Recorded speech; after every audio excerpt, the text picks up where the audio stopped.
Hey guys, it's Eric here. Just another update on my layout at Harefield Road, which is in progress. I understand it's been a while since I last put a video up, other than a few clips of trains running. So I thought it was about time I give you guys all an update on what's been happening. So there's been quite a lot of work go on the last sort of couple of months, other than building layouts at our local club, for example. That's took a bit of time out of it, but other than that, I've been fairly solidly working on this whenever I get a chance.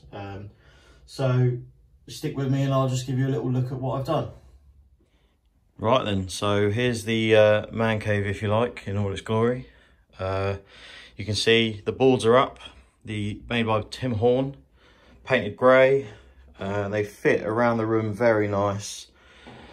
So we've got two 4x2 scenic boards, as said before.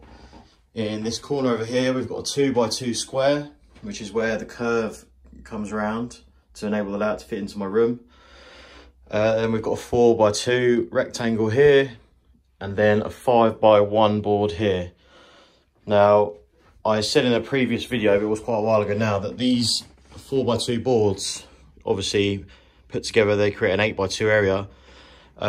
When the layout is set up for exhibitions, this 5x1 board will join on to this end of the 4x2.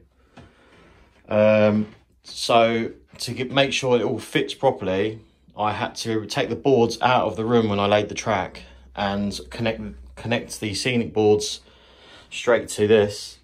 Hence there is a small piece of track with a copper-clad sleeper on it, just so I know the track lines up.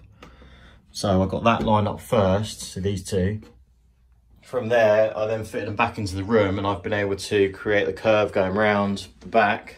And obviously, with the track already in place, I've then just matched it up. I've used a little bit of concrete sleeper track there, just so that when you look down the track from the scenic area, you can't see the set track curves as much. So I will blend in these sleepers here with a bit of paint before I weather them up. So that should hide that pretty well, as well as I'm thinking of putting a little black curtain sort of arrangement there, which will also be hidden by the sort of thin overbridge that I'm putting in. So in the real location, there is a bridge here at the left-hand side of where the station would have been, but it is quite narrow. It's only sort of 1.5 cars width. You can probably squeeze 2 small cars down there. So that's why that's quite small. Also, it gives me room to put some buildings in this area, which will be a small heritage depot for London Transport Museum. Hence some of the stock I've got. But yeah, so that's why there's just a small little stub of track on the 5x1 boards, just ready for me to start laying track here. There is another one of these boards, which is behind this door, just stored away, that I've not built yet. That will go on the right-hand side of the scenic area. You can see the cutouts there where the track will go through. So it will go onto the end of there. Obviously, I can't fit it in this room. So while it's stored at home, the layout's effectively just a terminus station, because I can't run trains straight through. So that's the idea with that. But yeah, so that's the boards out of the way. You can see I've fitted a lot of the track and some of the scenery already. So the main idea is the 2 tracks at the back, as I previously mentioned. They are through tracks which will go off to a fiddle yard, just a small one.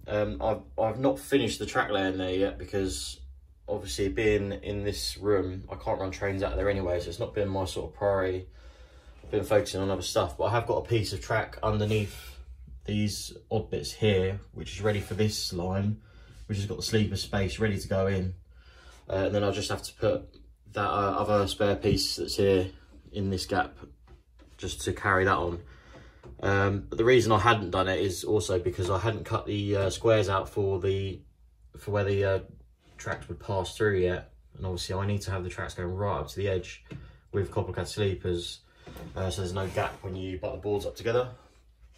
So they'll carry on down towards the crossover and such. In the foreground, there's 2 more tracks on this platform. You can just about see that one, it's a bit dark, but they're terminating platforms. So you can see there's a first Western 166 in what would be platform 4, and then platform 3 is also terminating. There will be a buffer stop up the end there. You can see I've not cut the board out for it, so it has to stop. And obviously platform 2, platform 1. Alongside that is a head shunt, which is accessed from the main line. So you come in over the crossover, down the head shunt to where the buffer stop is. These are the new Curious Girl buffer stops, the Rawley ones with the LEDs. I've got 2 more to go on yet. One of them will go on platform 3, as I mentioned a second ago, and the other one I'll put in the depot area somewhere when I construct it. But yeah, as I said, this head shunt will go back towards a small London Transport Museum style depot, which hopefully is going to be a 2-road shed, and it's going to butt right up against the front of the layout.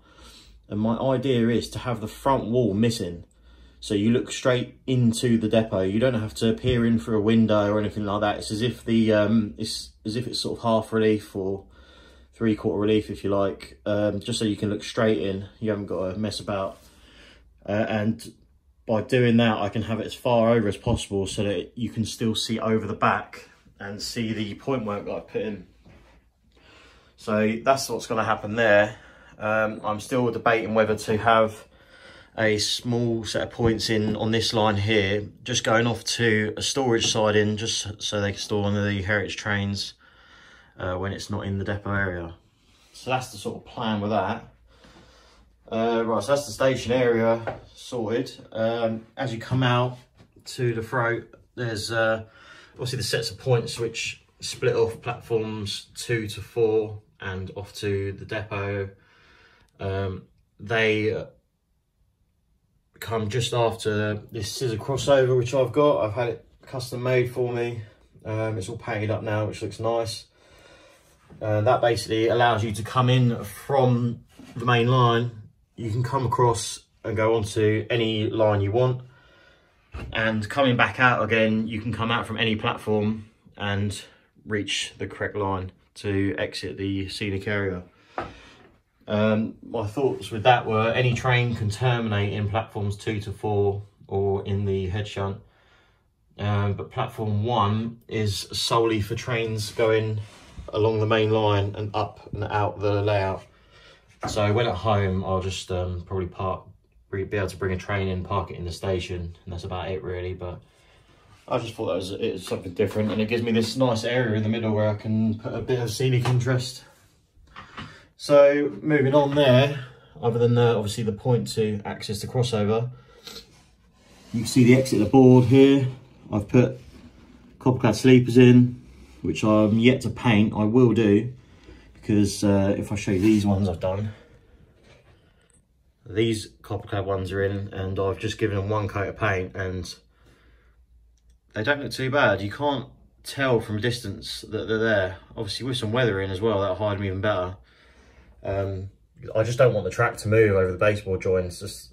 I had a big problem with that on my last layout, so I'm trying to avoid that if possible. So yeah, that's happened there, just needing paint, and I'll carry the ballast on slightly onto the non-scenic area, just where the concrete sleeper track is. I'll just carry the ballast on to the end of that. So yeah, from there, come around the back here. This is the 90-degree corner on the 2x2 board. You can see it ends here. So I just fit that in nicely. That's I think I used a second, yeah, I used a second and third radius curve there. Because it's not in the scenic area anyway, I'm not too bothered about it looking realistic, as long as trains go around it, and everything I have seems to cope with a second radius completely fine, so that's a bit of a bonus. So coming around there, I've put a set of points in here, just out of a bit of boredom really, and when at home it gives me a bit more space to store trains rather than have them in the cabinet or in their boxes. You can see I've got one out here ready. So all my trains are around 3 foot long at maximum. The only exception to that is I'm looking to get the Mark III coaches for the Chiltern set and possibly a network rail HST at some point. So that will obviously be longer. But for that, I'll just run it short when I'm at home, and for exhibitions, I'll just run it straight through. So this is the sort of idea with what I'm doing point work wise on the field yard as well, just except this piece. So take this point out of the equation, as if this was just a straight track. That's sort of what I'm going to do over here. So I've already got a right hand electrical point off my previous layout, which is here, so I'm thinking putting that straight onto the baseboard join like that, and you can carry on to leave a train behind, or you can come off, which will be the normal route. So you'll come over and then carry on up to the end, and then go back up the correct line to reach all the platforms. So that's basically, I've used it here to sort of prove the idea. And I've just put an extra siding in because it's only at home, so it doesn't matter too much. I thought it'd just be a bit different, make a change, give me a bit of interest as well when operating it. So yeah, that's the idea there. So trains will come out on the correct line, we'll usually cross over, and then we'll work back in that direction. The exception is if it's something that I want to take off the layout, then I'll run it round, and then I'll just run it straight on, and then I can lift it off after when it's around here. So basically I'm going to repeat that process here with the track layout, and what that is going to enable me to do is, because it's just about long enough for me to store a train here, I can just fit it in. So basically I will be able to have a train stored where this central line train is now, another in front of it which I won't be using, so that'll be stored out of the way, and then I can still bring trains out across to the correct line, run them round the side of this, and then I can go straight on and leave a train there. Or this one here will be able to come across a set of points here onto the correct line and then reverse back. So it just gives me a bit of flexibility really. Luckily it just sort of fits.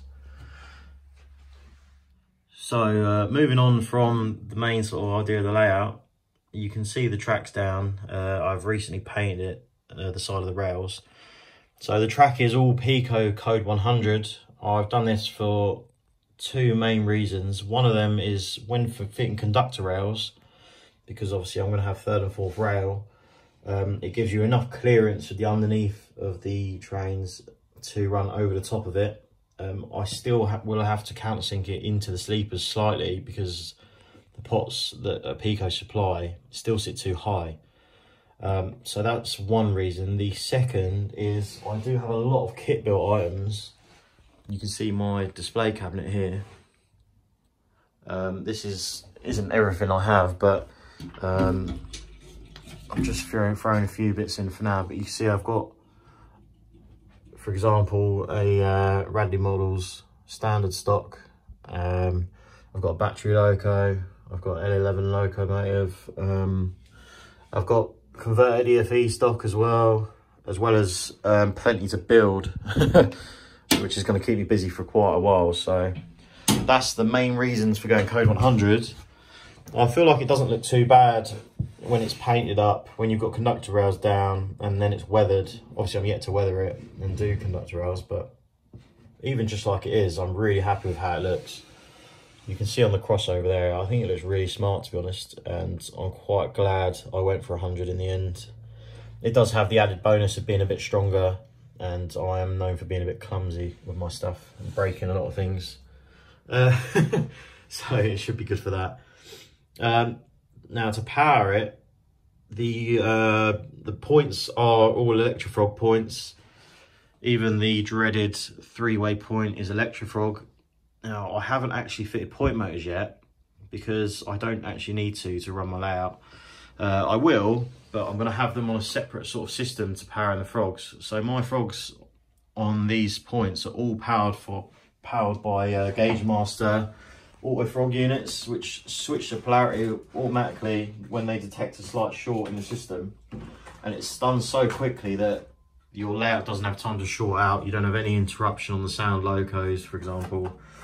And they're great. And this is an unopened pack that I have here spare. You can see they're tiny little things and they're so simple. You just screw them underneath the board in that little hole. And there's 3 connections. You connect both of your bus wires to each side, and then you connect a wire from the other pad, whoops, to the frog on your point. You can't quite see it, which is a shame, but yeah, so literally 3 wires and your points will work. This crossover has 4 of these just powering the crossover. Obviously you need 1 on each point normally, so that point over there has 1 of these. There's 1 each for these. The 3-way point has 1 for each set. So obviously you've got one set of point blades here, 1 set there. So you've got 1 power in this set, which will be this frog, I believe, and the other powers these 2 frogs. So you need 2 for a 3-way point. Yeah, obviously the crossover is a bit more complicated, so I'm pretty sure there's 1 for each of these frogs.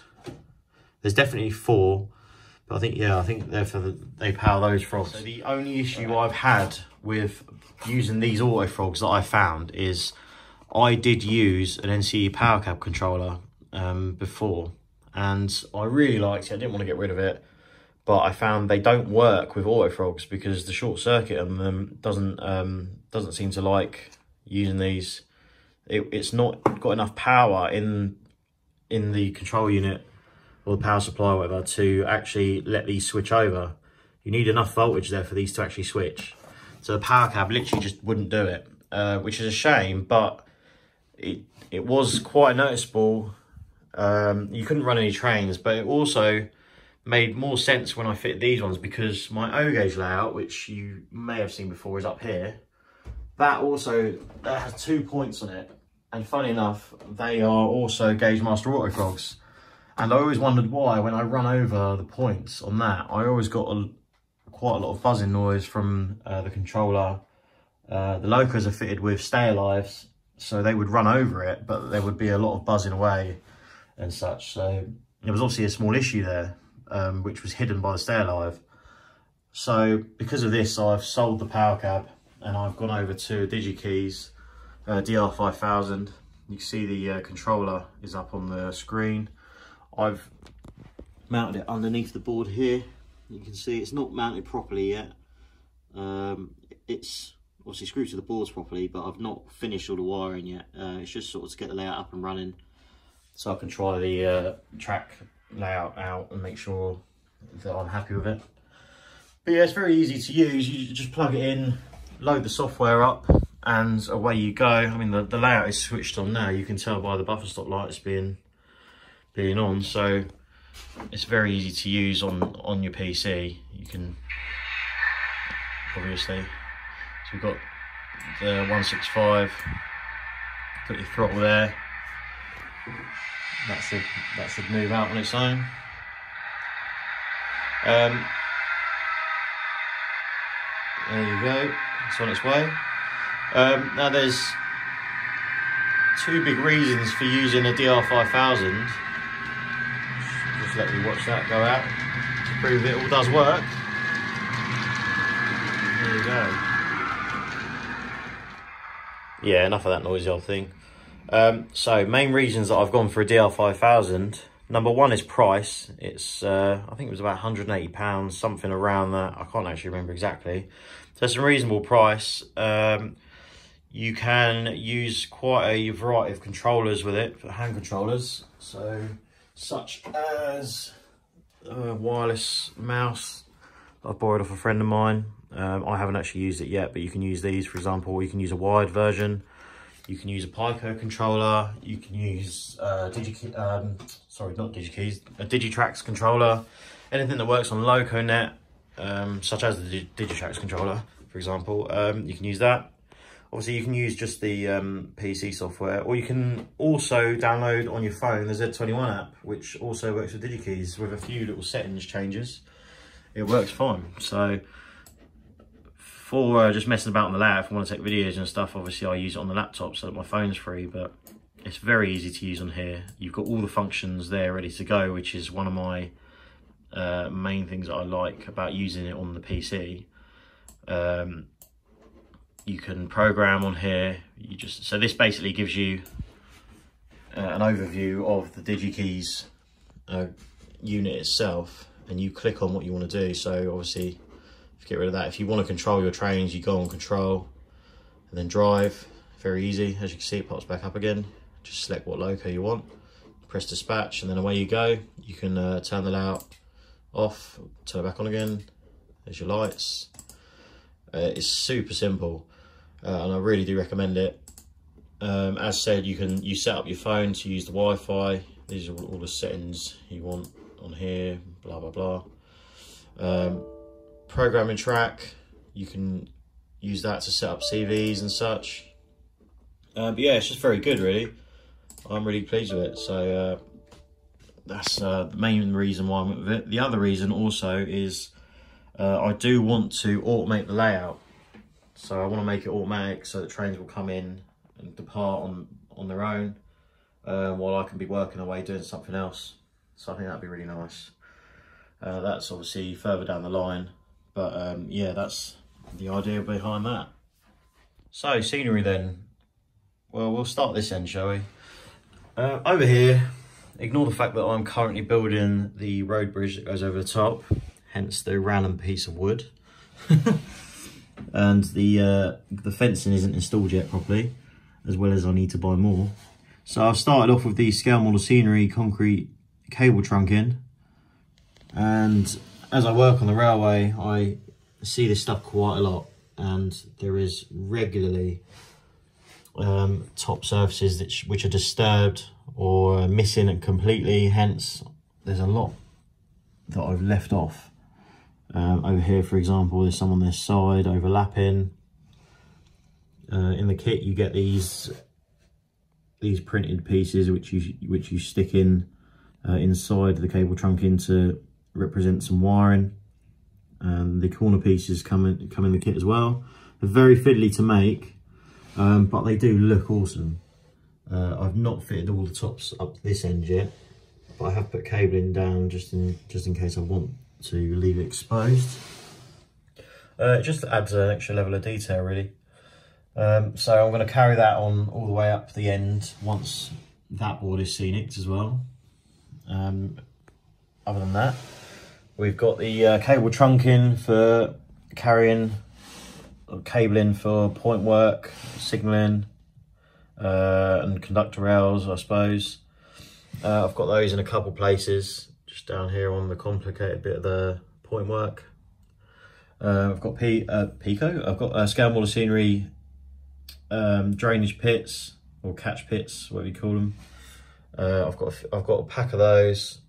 You usually see them on platform areas in between the two tracks, so I've got them running up alongside in here, because there's not really a clear main set of tracks here, so I've just got the two spare ones that I had in between the tracks here, either side of the crossover.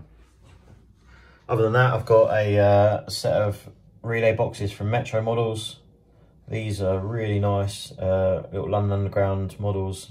I need to buy some more actually off John, who runs Metro models, because I'm going to need quite a few sets. So I just put these first ones here just for a bit of interest in this area.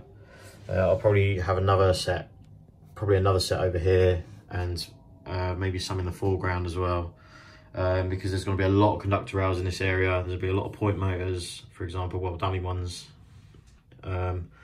So there needs to be quite a lot going on here to simulate a complicated bit of track work. So other than that, we've got, this is a Hornby Scaledale signal box. It's a Barrow Hill signal box. The reason I went for this is because I'm trying to model the station on a bit of a mix between Harrow on the Hill and Ruislip.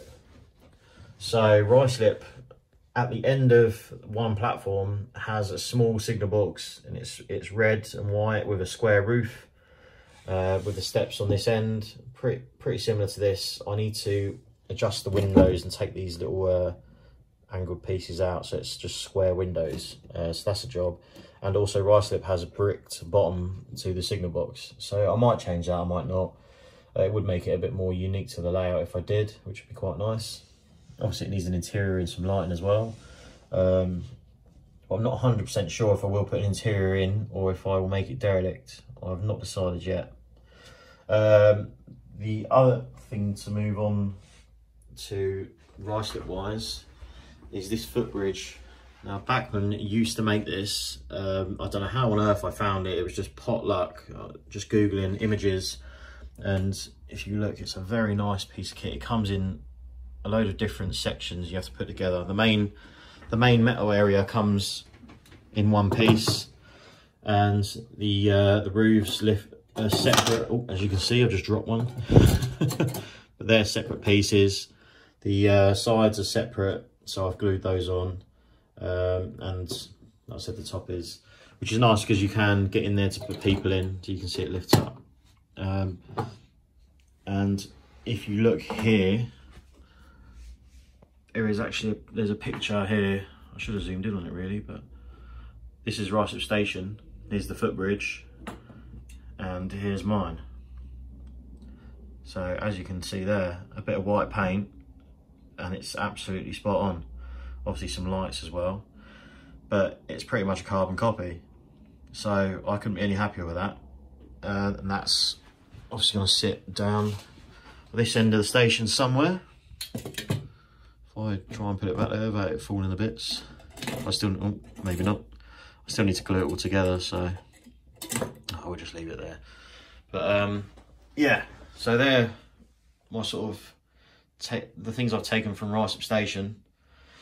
Harrow wise, obviously we've got the Bachmann Art Deco station buildings, the platform buildings. They are a copy of Harrow on the Hill, which is ideal really, because at Harrow on the Hill you have a mixture of London Underground and Chiltern Railway stock running, so it does look quite fitting. And similarly to my layout, Harrow on the Hill has the Chiltern trains over on the left hand side and the Underground on the right. Usually you do get odd moves happen, but that's usually the setup. So as you can see, they're very nicely detailed, brick wise. They need interior seating and such, and lighting, but for straight off the bat they're really smart and they do look the part. And they just suit the sort of theme that I'm going for really nice. And to match those, I've used the Bachmann Art Deco station building, and I've cut the end of it because I want it to sit up against the back scene. And this random piece of wall that I've stuck in there, that was just to get an idea of what I'm going to do there, but I'm going to smooth that in so that you can't notice, because at the front you can see I've had to take the window out for now just while I cut it, and so I'm going to have to put something in there so it doesn't look like it goes straight into back scene. So I want there to be some sort of wall. So I've cut that because it gives me a bit more room for the sort of bay platform, if you like. And the idea is I'm going to have some steps coming down to ground level here, and my thinking was this would be the end of the road section, and there'll be obviously the steps here which will come down probably here, and then we're going to have a small road area which is going to come up here, and then it will probably cross the tracks here, and it will lead to a car park for staff for the Heritage Depot.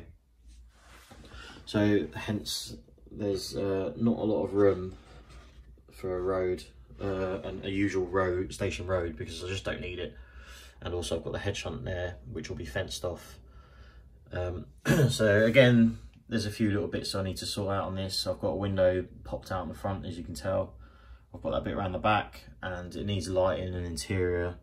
I've got ticket barriers to make up and things like that. So that's what's happening there. Platform wise, I can't remember if I showed you all before, but it's just Pico platform edging, 18mm thick MDF with scale model scenery, laser cut platform coping. You can see the tactile paving. If you use this, make sure you paint it first, and do not touch this with your fingers because it will come off, as you can see. I've had a couple accidents in certain little places, When it's painted, it's not too bad. You don't notice it that much, but up close, obviously, it's visible. So all I'll do there is just stick a passenger on top of it or something like that. This is really nice stuff. It certainly brings it to life using proper 3D stuff rather than a paper wrap. I've painted the whole lot in a concrete textured paint, which is over here.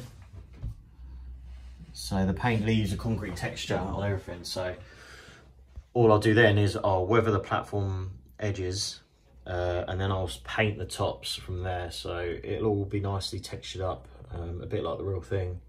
And then obviously lots of weathering on top of that. So it should all come to life with a bit more paint. One more thing that I didn't show or mention is I've had a sign made by Custom Layout Signs on Facebook. They're also on Instagram. And they've done a fantastic job. It's made out of wood. It's all individual pieces. It's laser cut. Then the individual pieces painted and then glued back in position. You can see here how small the pieces are on the roundel, for example. And it just looks really smart.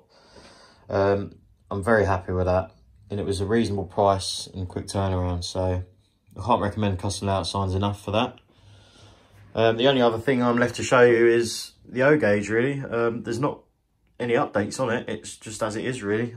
I bought the layout pretty much complete, so all I've done is add a few little bits and bobs to it, like a back scene, some relay boxes and a few figures, as well as the rolling stock. So we've got a large prairie here, which I bought from Worley last year. Got a little box wagon inside the shed. The shed does have lights, it's just not switched on at the minute. Got a LT pannier tank, as you might expect from me. A Mark coach that I found on eBay quite cheap. We've got an 08 with sound fitted. Well, the pannier is sound fitted too. A little brake van from Dapol. The 08's Dapol as well. Up here we've got an underground 1938 stock in O gauge, which needs finishing. I just saw it on eBay, couldn't say no. Pretty much how I end up with everything, to be honest. And some ARC box wagons again, which are unfinished, but they're pretty cool. You don't see many of these.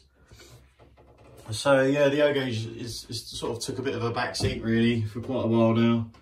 I should really crack on with it because it is a smart little thing. It just looks nice sat here, even if you're not using it. It just I don't know, I think it's smart. I would like to extend it though, because I've got probably about 3 to 4 feet here, so I could chuck a point straight off here and have a little sort of fiddle yard. So that's something I've been thinking about. I discussed it with a friend of mine as well, whether I should do it. Just still trying to make my mind up. But yeah, this is 7 foot long DCC sound. The prairie's not currently sound fitted, annoyingly, which is why I don't run it on the layout. It's just there when the layout's turned off. So if I turn the layout on, I'll just take it off the track. But yeah, so that's DCC sound. Obviously Harefield Road is all DCC sound as well. And that's about it really. So that's all to show you, to be fair, other than a few trains running. So thanks for joining me for this update. Hopefully there'll be a lot more done soon. Obviously trains are running now, so it's more just scenery that I'm concentrating on. So I'll have to update you in due course and we'll see how we get on. So cheers and thanks for watching, and hopefully see you again soon.